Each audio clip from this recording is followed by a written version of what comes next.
显神的智慧能力。你的爱是何等长阔高深，满有丰富无穷的恩典。耶稣权柄统管万有，配得荣耀尊贵颂赞。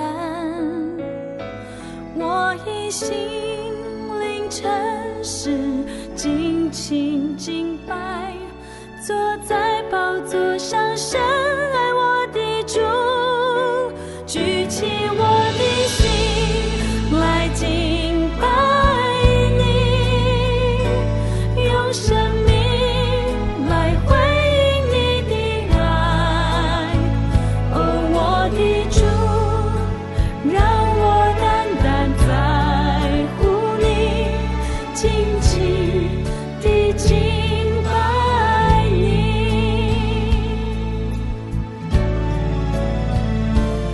耶稣圣洁公义救主，彰显神的智慧能力。你的爱是何等长阔高深，满有丰富无穷的恩典。耶稣权柄统管万有，配得荣耀尊贵颂赞。我以心灵诚实尽情敬拜，坐在宝座上深爱我的主，举起我的心来敬拜你，用生命来回应你的爱。哦，我的主，让我单单在乎你，紧紧地敬拜你。主，让我的心不再在乎于这个世界所能给我的，也不再在乎于别人的眼光，让我的心单单属于你，单单在乎你的心思意念。我要全人全心尽情来敬拜，只想你的心得满足。平安，今天来读腓立比书2章第1节到11节的经节。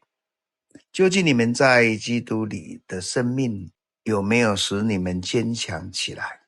他的爱有没有鼓励了你们？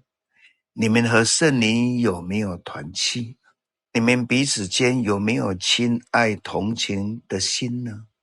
如果有，我要求你们要有共同的目标，同样的爱心，相同的情感和一致的想法，好让我充满喜乐。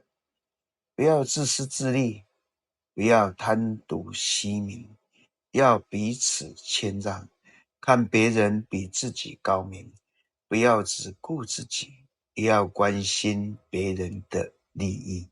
你们要以基督耶稣的心为心，他原有上帝的本质，却没有滥用跟上帝同等的特权。相反的，他自愿放弃一切，起了奴仆的本质。他成为人，以人的形象出现。他自甘卑微，顺服至死，且死在十字架上。因此，上帝高举他，极于至高，是给他那超越万民的名号，为要遵从耶稣的名，天上人间和地底下的众生都得向他屈膝下拜。众口要宣认耶稣基督是主，同颂父上帝的荣耀。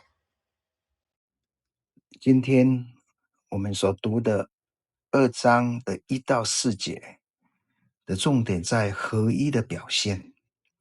保罗期盼腓立比的教会能用同心合一达到合一的标杆，借着信徒在基督里能相交而得到劝勉鼓励，借着由基督而来的爱而得到安慰，借着圣灵，信徒能够经历上帝的带领与慈爱。如此，信徒在主里自然有同样的心思意念，彼此相爱，这是合一。在新眼光的作者一开始谈到人不为己，天诛地灭，这句话道尽人性的现实。一旦个人的权利可能受损，人性自然的一面就显现出来。因此，我们在保护个人的权利的同时，如何让他人的利益一同受到保障，确实是值得先深思的。保罗认为，教会要结出合一的果子，唯有学习谦卑，个人不在教会结党，胡夸自己的荣耀，不单顾自己的利益，也要为别人来着想。我们来默想，合一是从上帝而来，而不是讨好世界或妥协，值得我们好好的深思。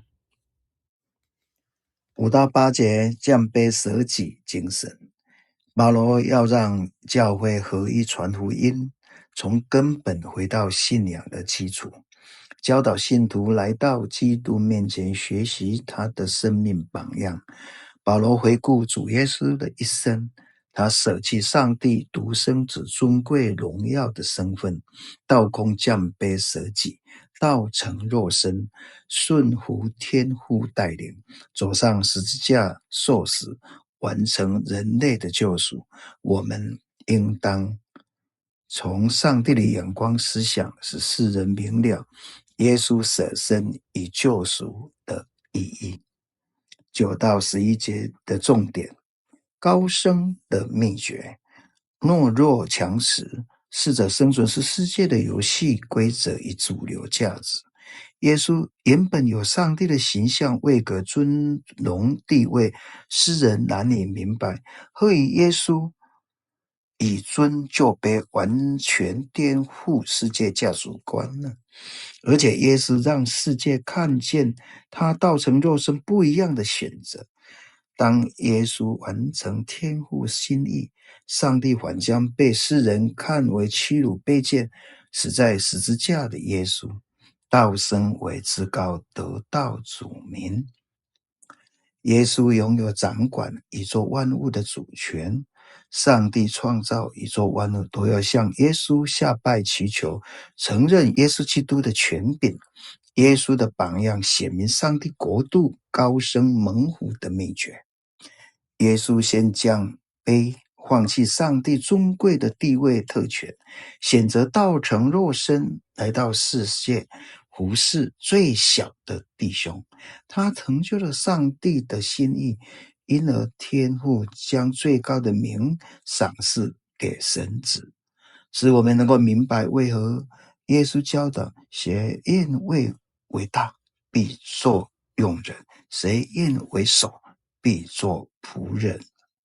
今天我们要承认，人不可能不为己。然而当我们领受基督里的生命与圣灵的同在，在其中感受到爱，必能产生亲爱同情的心。换句话说，在一个群体必须要有共同的目标，同样的爱心，相同的情感和一致的想法，才能活出这种合一的生命。在合一的群体里面，众人愿意彼此成全，不愿意做交换的利益，而是在舍己，在经历的基督里的自由丰盛的生命。当我们愿意放下我们自己的私利，牺牲自己的利益与权利，就能成为合一的群体。在彼此之间得到最大的益处。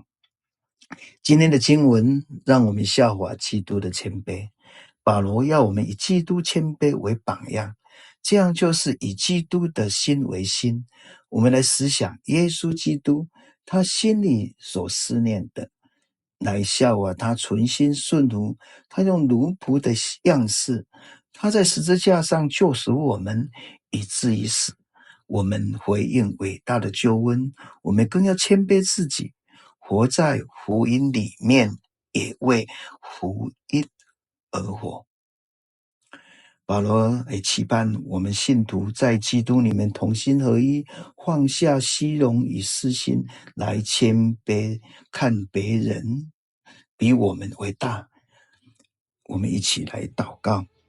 亲爱的天父，帮助我活出你的生命里，依靠你成为多人的帮助，即使遇到挫折也不怕艰难。